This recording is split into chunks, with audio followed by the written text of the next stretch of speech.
Je bénis mon Père. C'est une bénédiction pour nous et pour nous tous.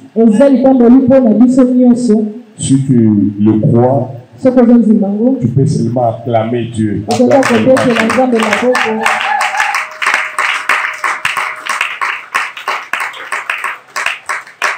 Il a plu au Saint-Esprit que le Père me dise sois là le dimanche. C'est une grâce. Moi-même, je prie. Je me sens bien. Donc, je me sens toujours bien quand on me donne l'accès d'être ici. Pourquoi?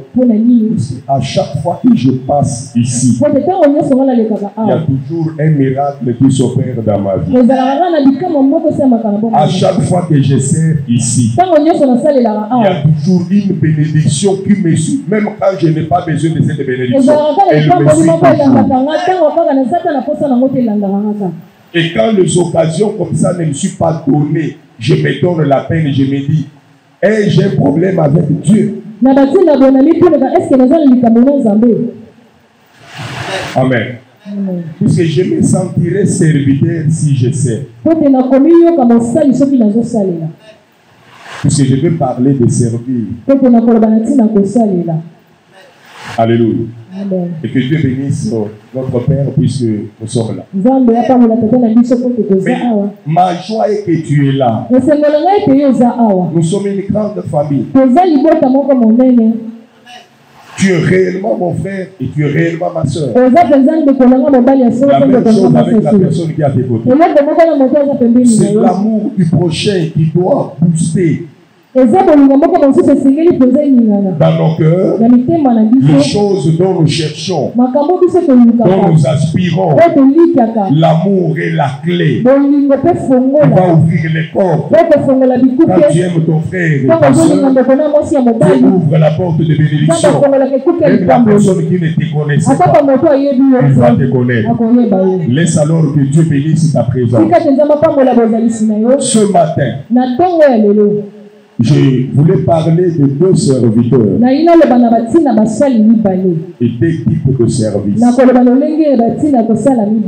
Et pour comprendre cela, nous allons lire 3 versets dans le livre de 2 Rois.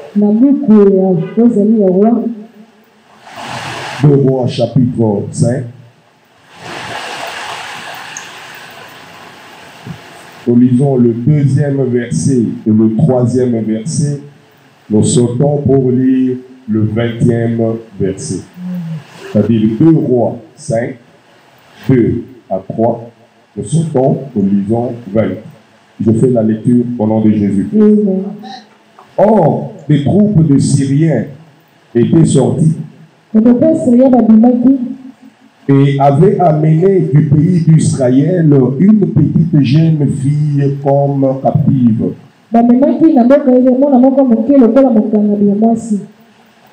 Elle était au service de la femme de Naaman. Elle dit à sa maîtresse, oh, si mon Seigneur était auprès du prophète qui est à Samarie.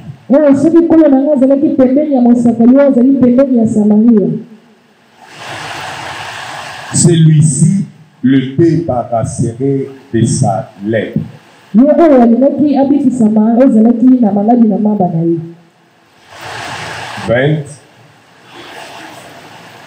Géasi, le jeune serviteur d'Élisée, homme de Dieu,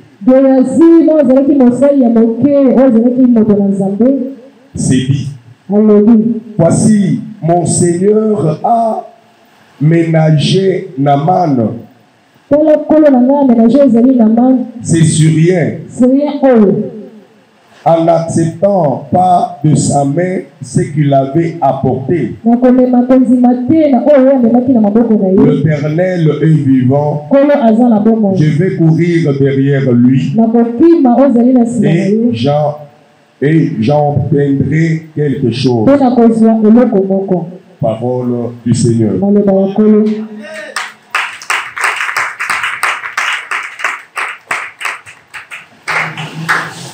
La Bible dit ceci. Un jour, Israël s'est mal comporté au-devant de l'Éternel. Et Dieu a suscité une guerre. Et la guerre entre le Syrien et les Israélites. Au verset 1er, la Bible dit ceci, que Dieu Tout-Puissant a soutenu Naaman, qui n'était pas israélite, pour montrer aux Israélites qu'ils ont marché hors la volonté de Dieu. Et Naaman a gagné la guerre. Et en sortant, il prend en captivité une petite fille. Naaman n'a pas voulu faire du mal à la fille. Il s'est dit, je vais me servir de cette fille. Elle sera une servante à côté de ma femme. Puisqu'elle est petite, elle ne connaît rien. Nous allons la former. Nous allons l'éduquer. Alléluia. Et Naaman a amené cette fille. La fille est partie. La fille, elle est captive. Elle est esclave. Elle n'a plus de liberté. Elle ne mange pas à son goût. Elle ne marche pas dans la liberté. Elle est privée de certains droits. Mais du moins, la vie lui a été conservée. Alléluia. À cause de la vie conservée, ils ont utilisé le corps de la fille par le service. Mais l'esprit de la fille est resté serviteur de Dieu. Je ne dis pas la fille. Je dis d'abord l'esprit de la fille est resté au service de ce Dieu-là. Puisque c'est l'esprit qui l'identifiait. Quand on l'appelle Israélite, ce n'était pas par le corps. Je m'explique. Par le corps, cette fille était semblable à des filles de la Syrie. Il n'y avait pas la différence physique. Il y avait des gros yeux, le sein, le corps féminin, comme la femme de Naaman. Mais à ce qui concernait l'esprit, la fille n'avait pas le même esprit que Naaman. La fille ne voyait pas les choses comme Naaman. Bien qu'elle soit petite, elle était dans cette maison-là avec des choses. Son corps et son esprit. On utilisait son corps, mais on n'avait pas la possibilité d'utiliser son esprit. Laisse-moi te dire, tu peux servir le corps, tu auras faim, tu vas manger, tu auras soif, tu vas boire. Mais ce qui concerne l'esprit, il faut une alimentation spirituelle. Il faut un régime spirituel. Cette fille savait que je ne suis pas syrienne. Savait que nous n'avons pas aimé Dieu. Pendant qu'elle dormait, cette fille priait. Puisqu'elle savait qu'on m'a amené. Je n'appartiens pas à cette famille. J'appartiens à une famille. Dans la chair, je vis avec eux. Mais dans l'esprit, nous n'avons pas aimé l'esprit. Laisse-moi te dire, nous pouvons être égal dans la famille. On peut te classer troisième de la famille. On peut te classer quatrième de la famille. Classer cinquième de la famille. Mais Dieu a son esprit. On peut te classer premier de la famille. Malgré Dieu le dernier, dans l'esprit, il te classe premier. Ils le verront dans la chair que tu es dernier. Mais dans l'esprit de Dieu, il te classe premier. Parce qu'il sait, en étant premier, spirituellement, ton esprit va délivrer le corps de ceux qui sont prenés dans la chair. Rassure-toi du service. Tu vas me servir et je vais te bénir. Tu vas bénir l'esprit qui le sert. Bien-aimé, même si le corps est malade, que ton esprit ne tombe jamais malade. Même si ton corps a faim, que ton esprit ne tombe jamais affamé. Nourris toujours ton esprit. Et la confiance que mon esprit m'amènera. L'esprit amène le corps là où il veut. Mais Naaman a amené un corps pour l'esprit qui était dans ce corps-là. Il voyait une petite fille. Mais pour Dieu, ce n'est pas une petite fille. C'était une servante de l'Éternel. Naaman marchait avec une servante. Elle l'appelait petite. Laisse-moi te dire, en servant Dieu, on peut te voir petit. Non. Ne te néglige pas. Mais considère-toi grand par rapport à l'esprit. Ezana batebele azolinga koma mosali monene à cause ya libumu. Mais la molime azana libumu. Vous comprenez? Ezana mosali azolinga koma monene à cause ya mituka. Azolinga koma monene. Mais en réalité, esprit est commis.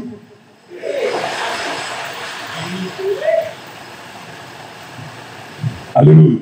Servir. Cette fille servait Dieu. Naaman avait son Dieu. Mais la fille avait son Dieu. Et Abner, il avait des solutions. Un jour, il parle à sa maîtresse. Maîtresse. Tu sais quoi? En Samarie, il y a un prophète. Suis mon maître. Va là-bas. Il n'y aura pas de négociation. On va retirer cette lèpre de son corps. Celui qui parle a un petit corps, petite fille, avec un esprit de prophète. Elle prophétise déjà pour Naaman. Il dit si Naaman part à son retour, il reviendra sans l'autre.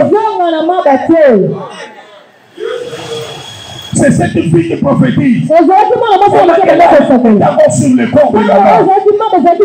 Naaman est encore malade. La fille dit, je sais qu'en Samarie, là où nous nous invoquons le Dieu de là, il y a un prophète. Elle ne va pas demeurer. Alléluia. Alléluia. Cette fille est seulement limitée au travail ménager.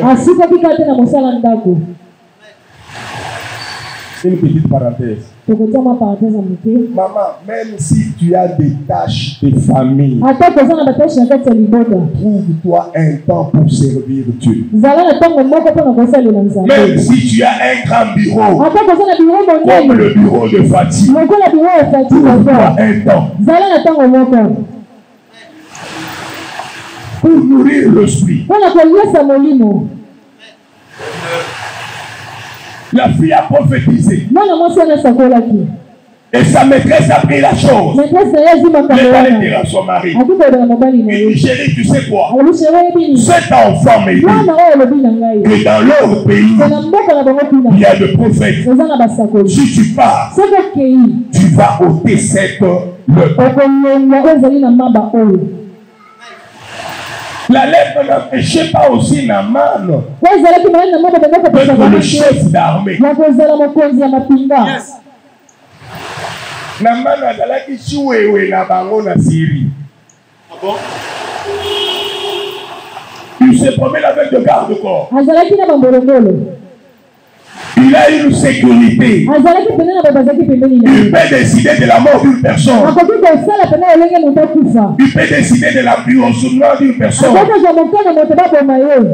Mais le pouvoir de la lèpre ne lui revenait pas. Alléluia. Où est la thé? Ma fonction. Mais où est la molimo? Ça n'a pas tout là. Là, il faut n'attendre la cacadiaque. Problème des saladiaques. Limonini. Où vous parlez de ce diagonal? Alléluia. Alléluia. C'est pourquoi nous devons servir, pas selon la chair, mais selon l'esprit. Lorsque nous servons selon l'esprit, il y a la récompense. Et quand cette femme a prophétisé, malgré son jeune âge, le corps de personne doit accepter. Ils n'ont pas accepté à cause de la chair, à cause de la puissance de l'esprit. Laisse-moi te dire, lorsque Dieu est en toi, personne ne va minimiser tes paroles. Et ces paroles seront accompagnées d'un esprit. Et lorsque tu dis, quand tu vas servir ici, le Dieu d'alliance accompagnera ta parole. Quand tu dis A, Dieu confirme le A. Quand tu dis B, Dieu confirme le B.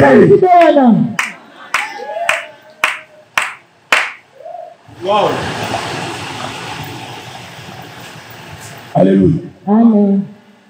La fille a l'assurance. Elle n'a pas peur. Il a la confiance. Mais la fille n'a jamais vécu avec Élisée. N'a jamais mangé avec Élisée. Mais l'esprit d'Élisée parlait dans cette vie. Puisqu'il savait le même esprit. Laisse-moi te dire que lorsque nous servons le Dieu d'alliance, l'alliance parlera dans ta famille. Mais là où l'apôtre n'a pas voulu ses pieds, son Dieu arrivera. Puisqu'il y a le point de connexion. Quand Dieu est le point de connexion, son Dieu quittera, appellera dans ta famille. Il agira dans ta famille. Il va opérer dans ta famille. Selon ce que tu vas prophétiser. Que tu sois diacre ou pas, prédicateur ou pas, intercesseur ou pas. Mais puis c'est Dieu fils et fille d'alliance. Le Dieu d'alliance agira en toi.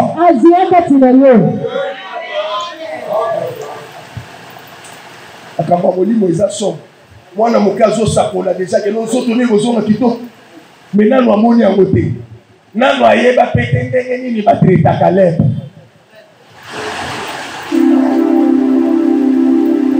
tende mopanzi ya fleuve komona balépreux oyoka sombo bakoka kovanda pembeni na bango te. Mais à cause de son pouvoir, le gens vivent à ses côtés. À cause de son argent, la femme était là.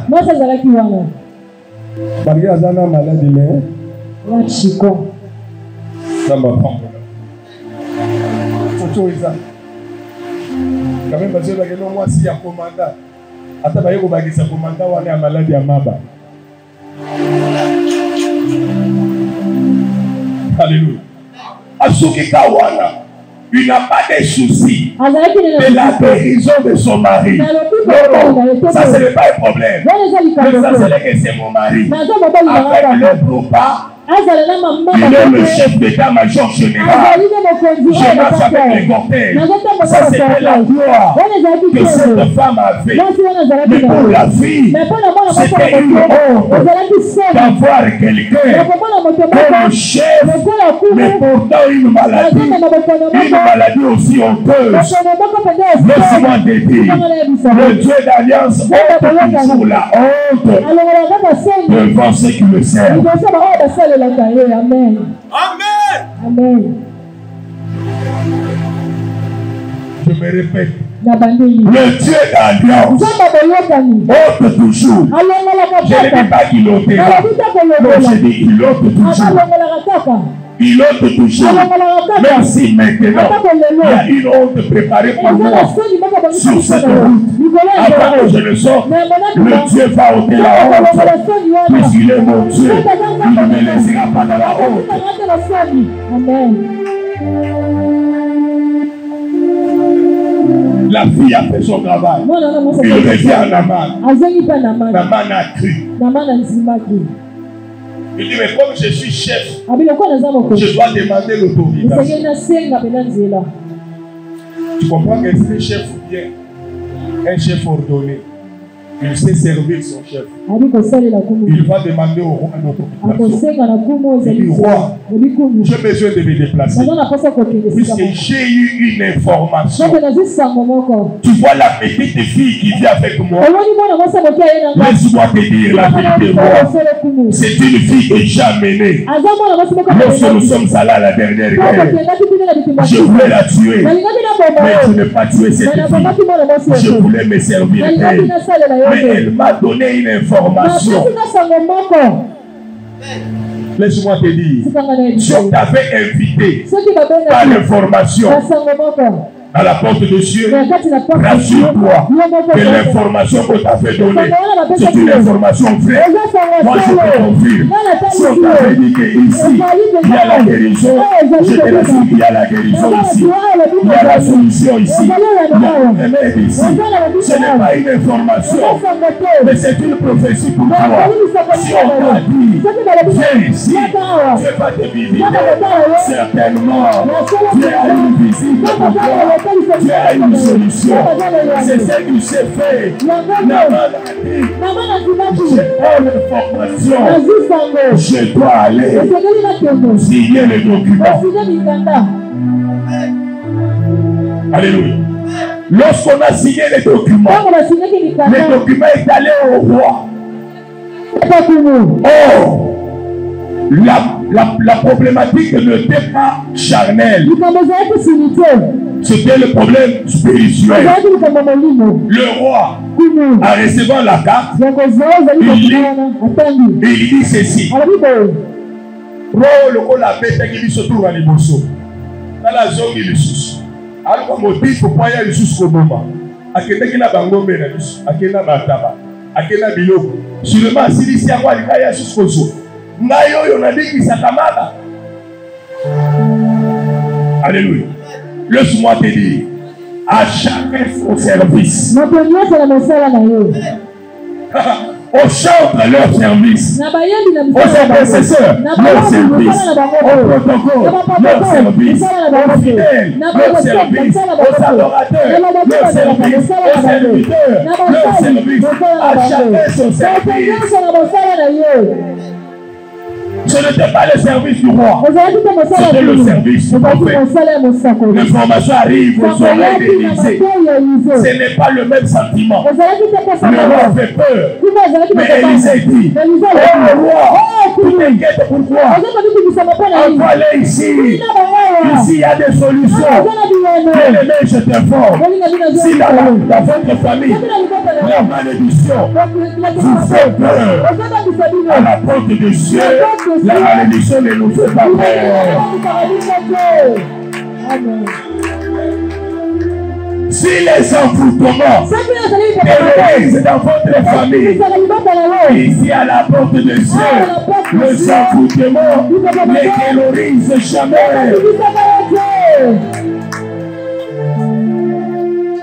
Si les blocages terrorisent dans votre famille, prends le blocage.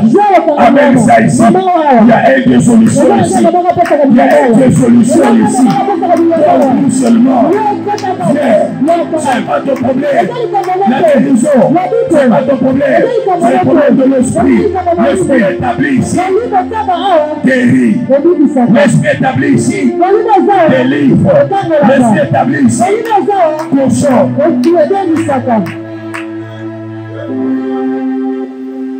nayebi mpona yebisa moto moko ke makambo ya accomplissement eza makambo ya mosuni na yo te nzoto na yo ya kobangabanga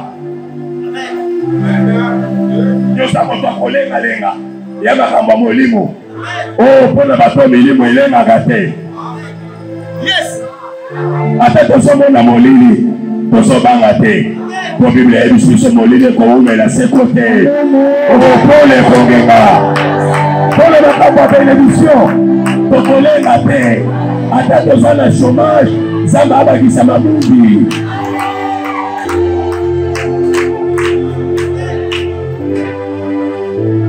Alléluia. Atoza na mobali te et pour empêcher que Nzambe abakisa beauté.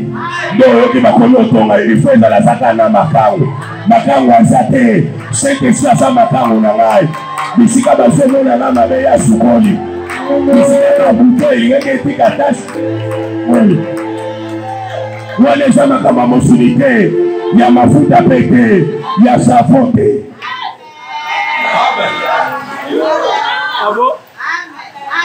Wow. Alléluia. Élisée dit ça, ce n'est pas le problème de la chair. Puisque Élisée comprenait que ce Naaman est venu sous la prophétie de la petite fille. Esprit entre esprit. C'est quoi Bunda Molimo na yo ekota na Molimo alliance. Tant on a la renouvellement et alliance, yo moko zo comme alliance.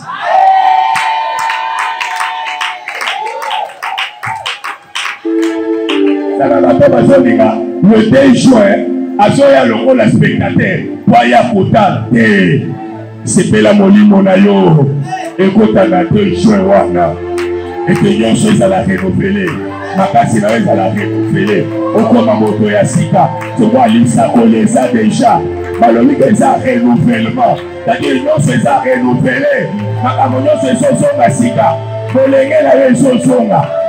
Beauté la songa, Libala la songa, Yoso la songa, Misala la songa. C'est quoi il faut yoka, Nandenga Molimo, on dit les renouvellements, le tout sera renouvelé.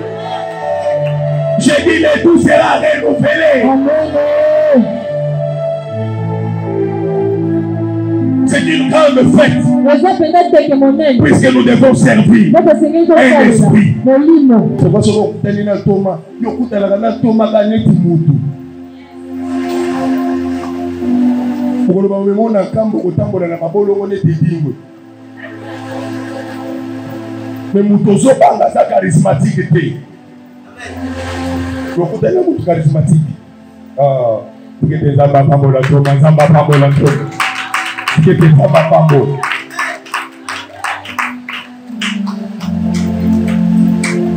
Élisée.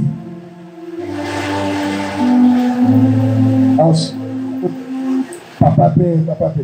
Élisée a boya na mangamo na biro na ye. Yes. Et puis aye ya maboko pambate. Biloko. Moko. Makambu aena lwasa likolo ya bapunda natawana pas n'importe qui pouvait utiliser le chevaux, mais Naaman le fait avec ses chevaux, il fait avec ses soldats. On le voit chef d'état-major, personne ne tremblait.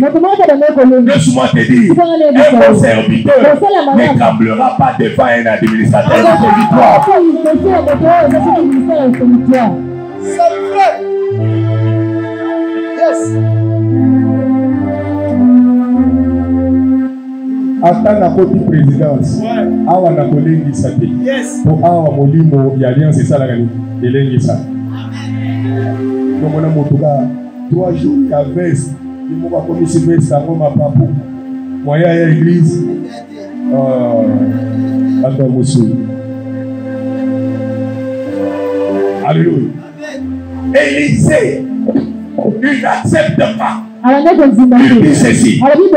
Dites à cet homme-là de s'arrêter seulement là-bas. C'est souverain. Il n'est pas israélien. Tu comprends? Yo sangisa kabato opa sambe la kanisa to sambe la kanisa memo. Ngana lo bakato sambe la kanisa memo kote na bato nyonso. Ngana zuwa na sambe alliance. Pourquoi sangisa yete? tala yo ndenge tozalaka na okolo kotengamela alliance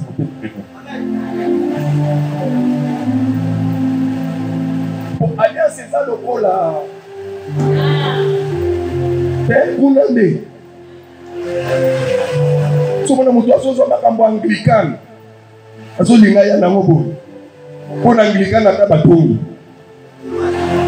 azwi makambo ya neo apostolique aye nango na alliance mpona neo apostolique ata osilisi na opriere mwa lotoko kosala nini alliance na lokate wana lobi tokokosaki tokokani te. Alléluia. Élisée comprend que Dieu est différent de mon Dieu. Il est venu sur la prophétie. On lui a dit si il voit, il dit il ne va pas me voir, mais je vais le montrer. Et en Samarie, malgré il avait gagné la guerre, il a gagné la guerre, il a pris la petite fille, mais le Dieu de Samarie est resté Dieu. Et quand on a eu ça, balelisa kiyo mais balelisi nzambe na yo te.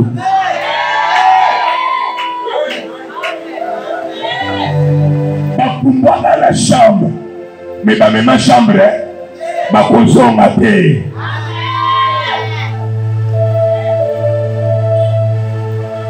Il dit arrêtez là-bas. C'est sourire. Il doit s'arrêter. Donc il dit na ye na biloko na ye asalali azonga nango soki alingi lobi akendo sokola kuna po eza nsoto ya salite awa salite pana biso tochaka yango maboko tikala yebisa yo batya yo loboko batya te alliance alliance ezokanga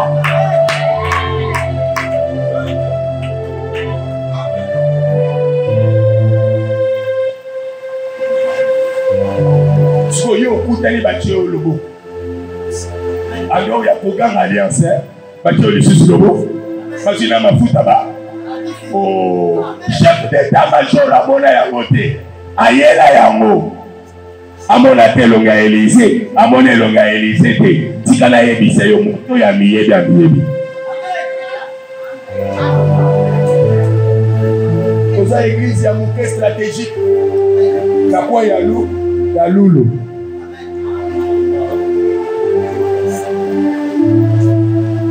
qualité.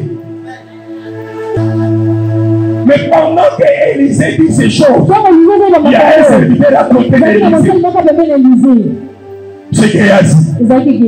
Géasi n'a pas voulu servir comme la fille. Or, l'esprit d'Élisée était qu'un jour, moi, je vais partir. Mais quand j'irai, moi, j'ai reçu aussi ce pouvoir auprès des pères qui était Élie. Il est déjà parti. Il m'a laissé le pouvoir. Je suis prophète. Il se disait en lui-même, celui à mes côtés, je crois. S'il aspire, il deviendra aussi. Puisque Élisée n'était pas Élisée au temps d'Élie. Oh, tikana yebisayo, mokambio yaza. Tika yaza, il faut qu'on mate pour la nuit. Okokoma mokambi tango ya kokende te. Bacha yo la programme obude. Aye bisosa na bo obude. Mosoze la lobi yokamba. Okokamba kaka ba rebelle. Olobi ba ngono sasali. Ba bude, puisque yo moko sana molimo akobude. Mais c'est que l'homme aura semé. C'est ce qu'il va moissonner. Aujourd'hui, tu es en ligne. On te dit obéir, tu désobéis. On te dit respect, tu ne veux pas respecter. On te dit aime, tu n'aimes pas. Tu attends demain. Tu attends demain. Tu attends demain qu'on t'obéisse. On ne veut pas t'obéir. Élisée était obéissant. Élisée était fidèle. Même pendant qu'on l'insultait, on lui disait de mettre à partir. Il dit je sais, quel est votre problème? Moi je suis fidèle. Je sais que son Dieu restera mon Dieu.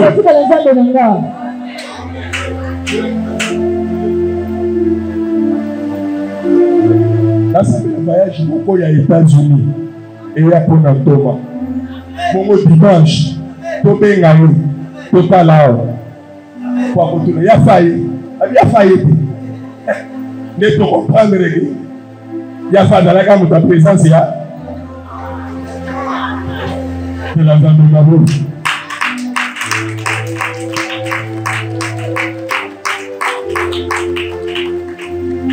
Alléluia.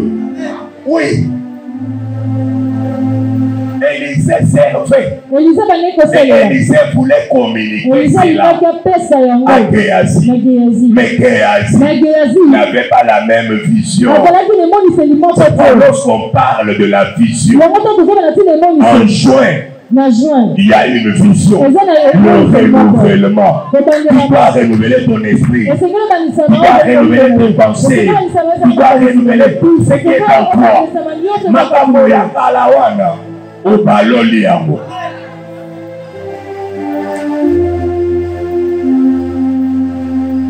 Renouvellement oyo, tozosenga te o renouveler matongo.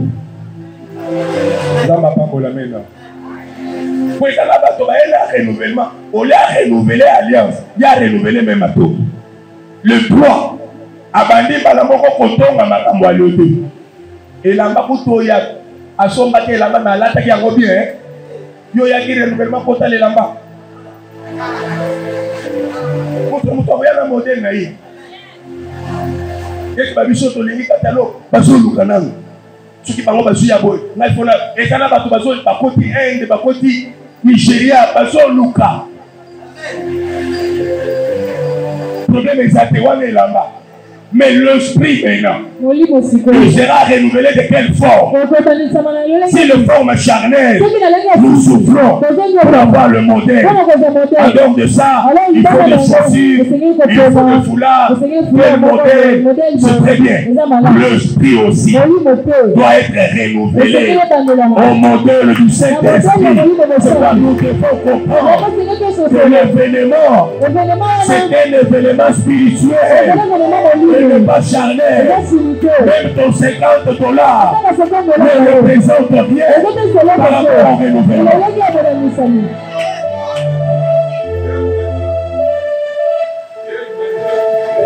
Alléluia. Tout ça, le renouvellement, il y a mis chez Zanambo. Élisée parle. Il dit pas. Géasi regarde les choses.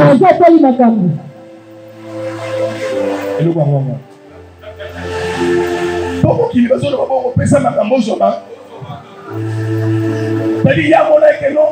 Elisa voyait pour Namana pesa makambo. Elisa salé. Hey. Awata oyela eloko te. Alliance pesa ko makambo. Si on tape na $50 aussi, bino le besoin makambo. Non. Tu peux donner 100. Mais makambo isalakata. Alors Élisée, il voyait l'esprit. Il dit cet homme, s'il me croit, il ne va pas respecter la fille qui a prophétisé. Et se trompant. Il y a déjà une prophétesse dans sa maison. Nous allons devenir combien de prophètes? Parce qu'il y a déjà la prophétie. Et ça n'a pas tout basé à la Nzamba, à ce qui nous l'ensemble. Ça me dit, moi, télé, à ce qui nous comprendre. Yes. On s'en a la Nzamba, mais ce qui nous l'ensemble.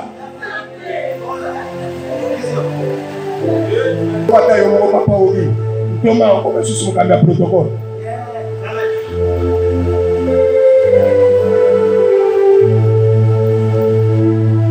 Mais à ce moment-là, il y a un protocole à personne. Mukambe.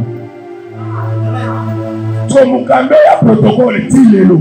Ayeba kate kazalaka toma na protocole.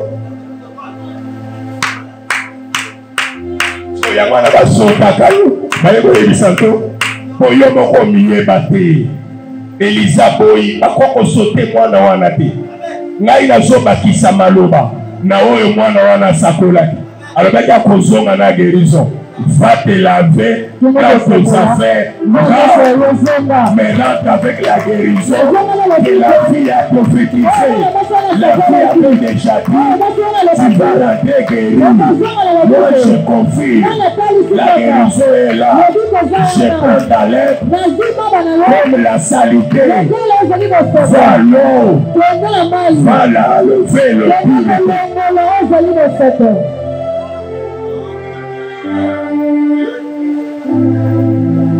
Nzambe pas nzambe abaforme. Yes. Donc on a makambo sur bazo ebisa akane des ordinaires. Alisa kenga kwa combien de fois na mai? 7. Ça m'a pas molé. Nous savons les cœurs ya Bible. Amen. Ami kwa qui parle libo soupe. Abimi. Qu'est-ce qu'on a révélé le robot? Maba. Et qu'il a lango ezwa mai. Pour ce que je suis mal. Les années qui ont multiplié mon coup ça par 100. Pour les années ya kokauka. Et Joshua. Et soit mal. Loi. Et l'issue là le bata maramo. Amino. Le col a yo. Oyaki ao. O gagné bitum. Et donc nana mal. Ya Samarie. Tigala ebisayo. Les années bato mosus. Zamba kozoli sa bango na Bible yo memaka. Alors que je vous dis ça moi dans la live. Que nous dans la Bible. Si ta Bible na yo. Puisque si Bible la kana yo.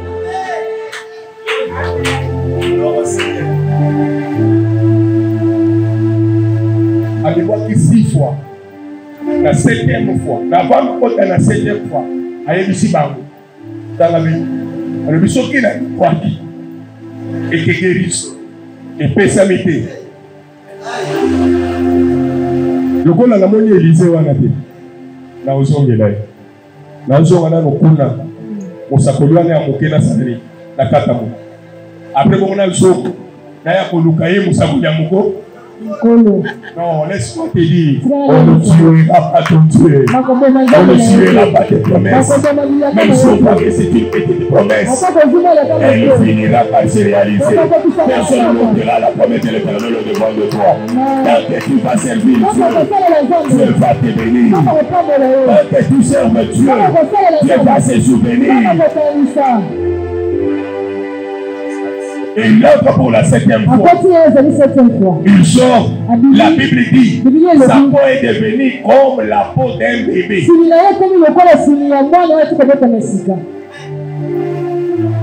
Cela où je rappelle qu'il était venu avec une prophétie. On m'avait dit qu'en Samarie, je rentrerai guéri. Il dit, je ne vais plus voir Élysée. Je rentre. Mais pendant qu'il rentre avec ses pieds, le serviteur du prophète, laisse-moi te dire, il était serviteur d'Élysée. Mais il n'avait pas l'esprit d'Élysée.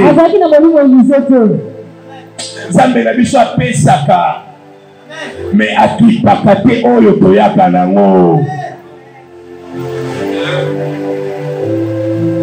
Dieu va nous bénir dans le renouvellement d'alliance. Amen. Il est allé. Il dit ceci. Mon Seigneur m'a envoyé pour te dire ceci. Donne le savoir. Puisque après, nous avons eu besoin. Et quand il parlait, la Bible dit ceci. Le même esprit qui avait prophétisé avec la petite qui n'avait pas fréquenté Élysée était avec Élysée et contrôlait Géasi. La Bible dit n'était pas dans Géasi, mais la Bible contrôlait. Élisée lui dit ceci. Quand tu parlais au nom de mon Dieu, je te voyais.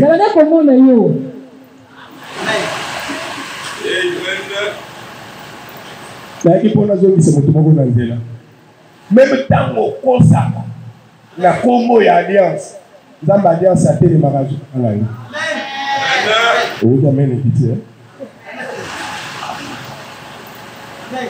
Même tant au Tongaka, la combo et alliance.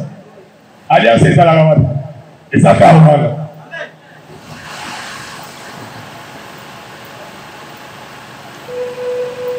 Amen. Est-ce que le ballon est assis dans la scène?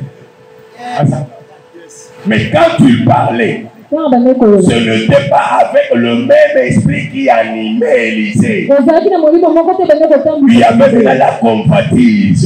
Je suis te dire, pour mieux servir, il faut servir sans intérêt. La fille a servi sans intérêt. Il a servi par amour. Voilà ce qui s'est passé. Cette fille s'est réalisée. Naaman avait le pouvoir de me tuer. Comme il avait tué plusieurs personnes. Mais par amour, il m'a pas tué. Il me donne le travail. Je peux laver les habits. Je peux préparer. Je peux nettoyer la maison. Ça me suffit que j'ai le souffle de vie pour adorer mon Dieu. Mais si j'étais mort, je n'allais pas adorer Dieu. À cause de la vie, je dois servir cet homme. Vas-y, tu seras guéri.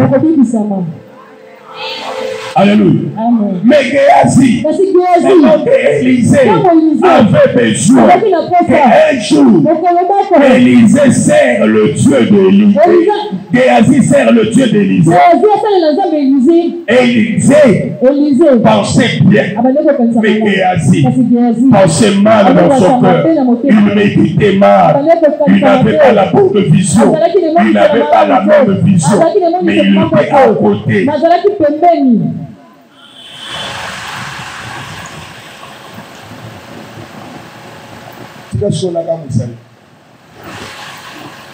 Mieux vaut encore, Nzambe azala Nzambe na biso ba oyo tozana toma awa to bénéficiaire ke to koma tozala kana ye awa mais toza ba Géasi batu ya poto bazo bénéficier koleka biso pendant que biso toza na possibilité ya kofanda sikoso na bina fukama ako déclarer bolamu pona na. Mais mon toit au Fukama, attends le bien Fukama, ça sera à distance. Attends le bien Sambe, pas pour imposer le bon côté. Voilà les avantages. Géasi avait l'avantage de bénéficier plus que cette servante. Il servait Dieu, mais à distance.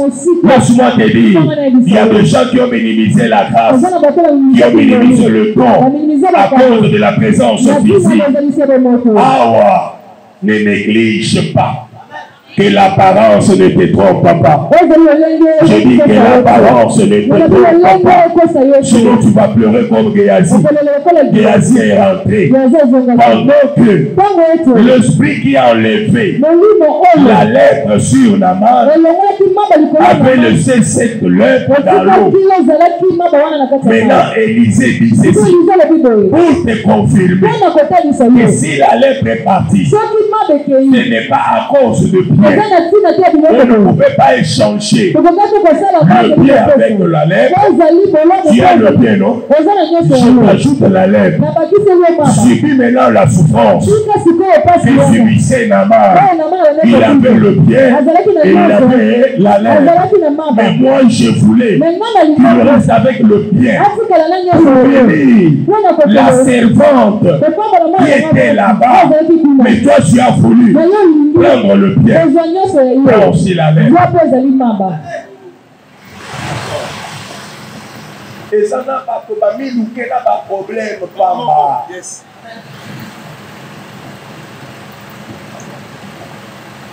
Allez. Accomplissement et bénédiction. Et ça, les cambonayotés. Nous autres, on a eu à Botaou. Et ça, les cambonayotés. Soto na ya faiblesse, mais ça les cambo ya Saint-Esprit. Le Dieu qui a parlé, c'est celui qui va accomplir. Pas ton problème. Ne regarde pas le bien, mais regarde la puissance de Dieu qui va t'accompagner.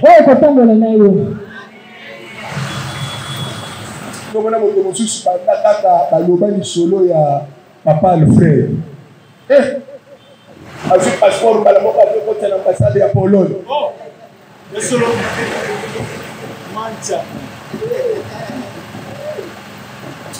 mais il faut rappeler la salle.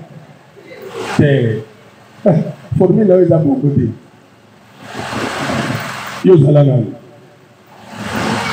Alléluia.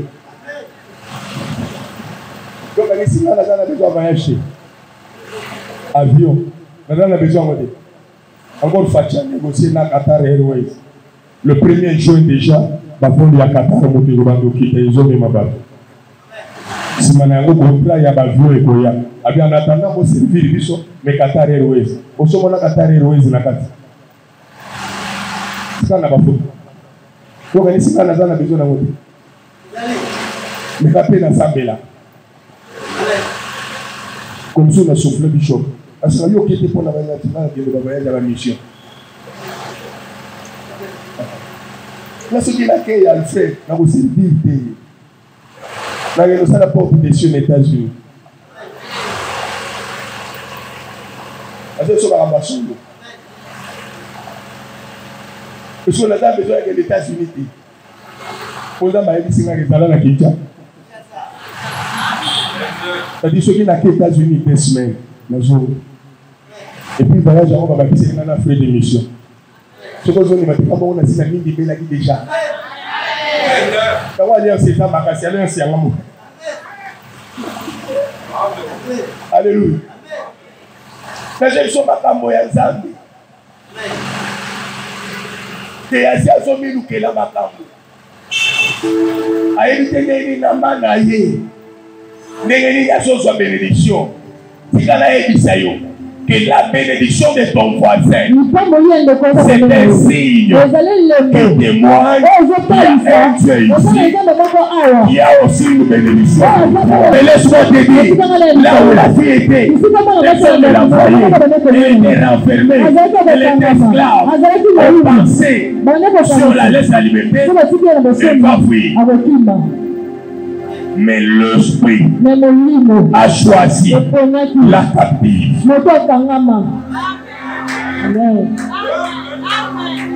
Je voulais dire à quelqu'un, même dans la prison de la sorcellerie, on t'a renfermé. Laisse-moi te dire, il y a l'esprit d'alliance dans cette prison-là. Cet esprit d'alliance criera au Dieu d'alliance. Et quand tu crieras au Dieu d'alliance, il appellera l'autre par Élysée. La délivrance sera accordée. Que le diable le paye ou pas. Ce matin, j'ai besoin que tu fasses le choix. Tu es la fille où le nom n'est pas connu. Mais elle est captive. Mais une bonne servante. Tu es celui dont le nom est connu. Et assis à côté d'un prophète. Un grand prophète qui a la puissance, mais qui ne sort pas l'esprit du prophète.